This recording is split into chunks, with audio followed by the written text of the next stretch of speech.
Good morning, everyone. This is Joe Mesker coming to you from our Wednesday morning Trucking Meadows networking meeting. Our speaker today is Miss Linda Lovey, and Linda is going to tell us all about the financial world. Linda, please take it away.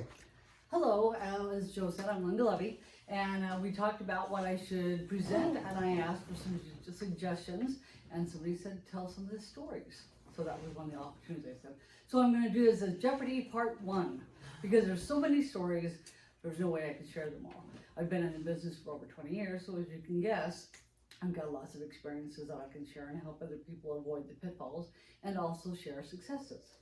So the categories are Can't Buy Love, Part 1, Can't Buy Love, Part 2, Murphy's Law, Anyone Can, It Can Happen to Anyone, Drop Fear, Greed, Not Such a Good Deal, House Poor, Safety Net, Multiple Strategies, 10% diversification.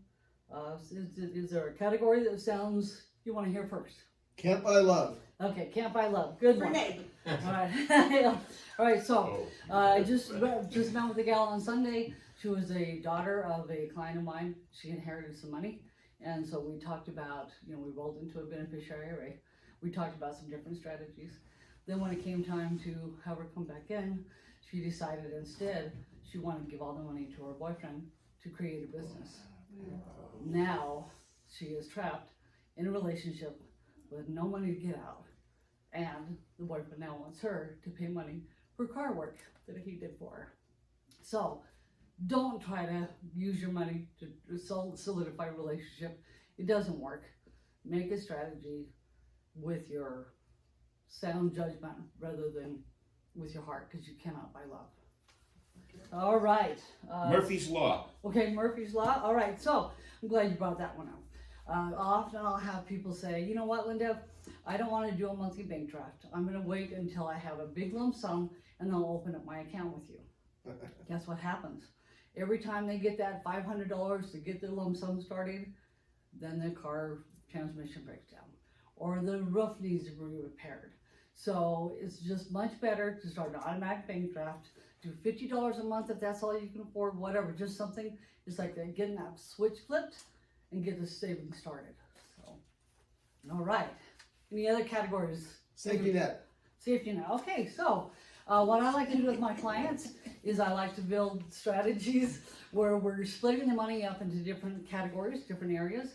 So part of what I do is I use annuities so that there is a guaranteed rate of return, and then I have money in the market so you have that liquidity. So, and then also by having a home, you can use a reverse mortgage as a great safety net if you end up for some reason running out of money. Maybe you didn't plan well or you had a lot of expenses. You've always got the reverse mortgage as your safety net. So have money in an annuity so you've got a lifetime income, so no matter how long you live, you've got that. Have some money in the stock market so you have liquidity, money that you can get at. And if you own a home, you can have a reverse mortgage to cover if everything kind of goes to, where. What is house poor for 500? Okay, I love that. So I had a client that they wanted to get a new house and they were short on their savings. And so we talked about the whole deal. I said, why is it you want a new house? And they said they didn't like the kitchen. I said, well, the problem is if you take and get a new house, now you're going to have a higher mortgage and you're going to have, which means you're going to have less cash. So now you're not going to be able to add to your savings to build enough for retirement as it is. And then you're going to have a mortgage that's going to carry long into retirement.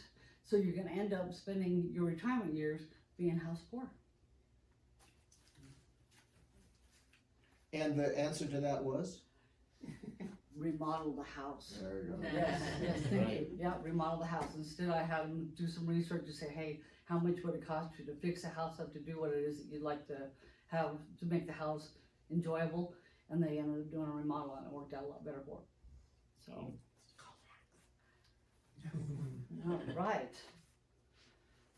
Any other particular ones? One I think I do want to share is a 10% diversification, because I've seen this quite often. I had one person come to me wanting to buy an ethanol plant investment. Very, very risky. I warned them against it.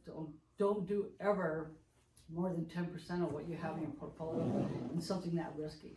Secondly, if you're buying stocks, which you have typically in your different portfolios, then if you're buying a particular stock, try to keep that stock percentage at 10%. I have a person in my family that the husband bought some stock. It did real well. He liked it so well, he went and mortgaged his home. They lived in a state where the wife didn't have to sign off on it. He bought a whole bunch of it, and it was on credit. So then when it went belly up, they had to sell the house, and they literally were moving from kid to kid to kid, living with them. Then when he died, she's living by herself in a camper or a truck, driving around to whichever kids she could stay with. So be careful of that. Be very, very careful. So. Double Jeopardy. Yes. Can't buy love 2 for $2,000. Okay, cool. All right, so when I was over at the bank in the wealth management team, we had a client that she had a lawsuit she'd won for a diet pill that she'd taken and created health problems. So she won a big lump sum of money, and then all of a sudden, guess who comes back into her life? An ex-boyfriend. So they start having fun together. They decide, okay, we're gonna go buy some quads. So they have quads so they can go out and chase around. Well, if they have a quad, they have to get a trailer. Well, so she buys a trailer. Well, if she's got a trailer, she's got to go buy a big truck. So she goes and buys a big truck. So the next thing you know, all the money is gone. She did a house, so at least she did use part of the money for a down payment on a house, but all the rest of the money was gone. And then after the money was gone, guess who left? So, again, these are all true stories that I've had kind of experiences with. And I like to kind of help people be aware when they're making decisions of what the worst case scenario and the best case scenario, and find a way to maneuver it between those. So, all right. Cool. I don't remember the categories, so you can pick one. Okay, let's see. Oh, anyone can. This is a nice little light one. So I met a gal that had a nursing home. She had a gentleman from another island, outside of the United States that worked for her, and she wanted to see him get started and put money aside. So since he didn't speak English very well, and he'd gotten citizenship here and everything, since he didn't speak English very well, his daughter came in with him. So we got him started with a Roth IRA. She didn't want to start at that time, but then after a year or two, she saw what her dad's account was doing. So she decided she was going to come in and she opened up an account. So the two of them worked together, and lo and behold, even though he was working just barely above minimum wage, they were able to save enough money together, and they bought a house. Nice. And it's so cool to see. So anybody can. So don't ever doubt what your abilities are. It's just a matter of getting that switch flipped. All right. How are we doing on time?